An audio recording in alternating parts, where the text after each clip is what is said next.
My name is Jonathan Fleming. I'm the Minister of St John's Church in Lags, and I'm here representing the Living Room in Lags, which is a community hub which has been set up to help people who are dealing with a number of issues which, if not treated or helped, can have an adverse effect on one's mental health, and we're there to walk with them in these various issues in their life. Well, good morning everyone, and welcome. It's lovely to have you here.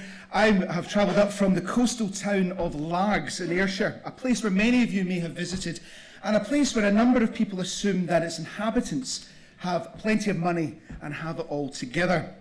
However, as the multiple index of deprivation shows, in the centre of our community, this is far from the case, not only in case of poverty, but in issues pertaining to mental health.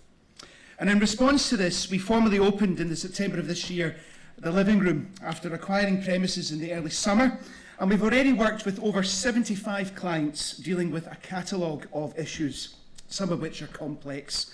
This former Specsavers in Lags covers 2 floors, giving us a volunteer training area up the stairs, which is already proving to be most helpful indeed, as we continue to resource and train our volunteers to be able to provide support in new and essential areas. Our community has now been blessed with 38 Safe Talk trained volunteers, and many people have participated in other courses as a result. The Living Room essentially exists as a community hub with a team of almost 40 volunteers from all over seeking to help people who are dealing with issues that can, if left unaided, have an adverse effect on one's mental health. Our activities which are coming up include Walk and Talk with our 3 trained walk leaders, Colour Your Mind, Craft and Chat, and our bereavement support group, which is coming to the close of its first 6-week cycle. Partnerships are key in our initiative, and we are delighted to have formed many in a very short space of time, including Care for the Family, Alzheimer's Scotland and Alzheimer's Research UK, and the North Ayrshire Wellbeing and Recovery College.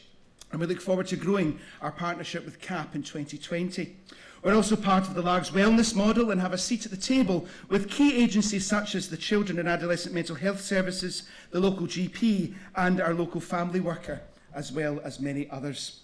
But a lot of our work rests with an organisation called Care for the Family. Established over 30 years ago by Rob Parsons, Care for the Family provides resources that promote strong family life, as well as helping those who face family difficulties through various media, including literature and workshops. Through this strong partnership, the Living Room has gifted our community with 18 bereavement care awareness trained volunteers who now have helpful skills to help those suffering the pain and heartache of loss in its early stages.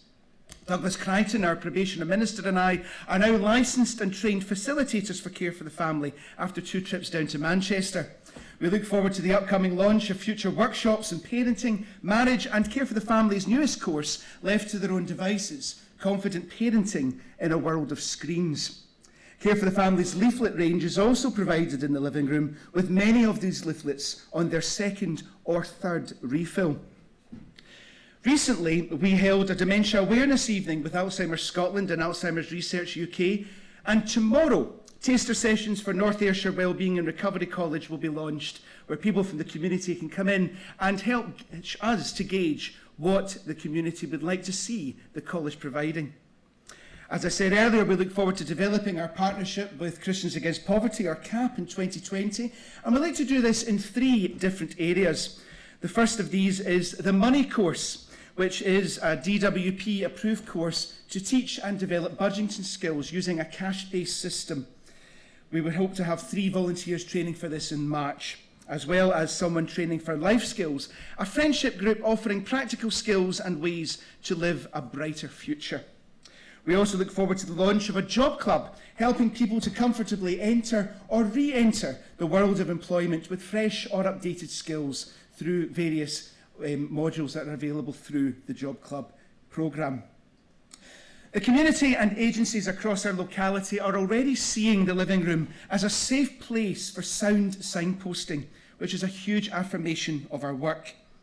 And as a minister, I feel blessed to be able to be part of our congregation in St John's, a congregation that seeks to open her doors and her arms to all of God's children unconditionally.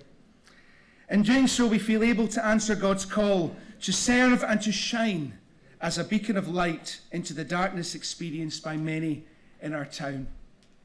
At this time, we would like to say a huge thank you to Go For It for believing in us and supporting us with our pilot grant, as well as Brisbane Evangelical Church, who have supported us, the Presbytery of Ardrossan and the Kilburn Wind Farm. And I'd like to thank you for listening to me today. Thank you.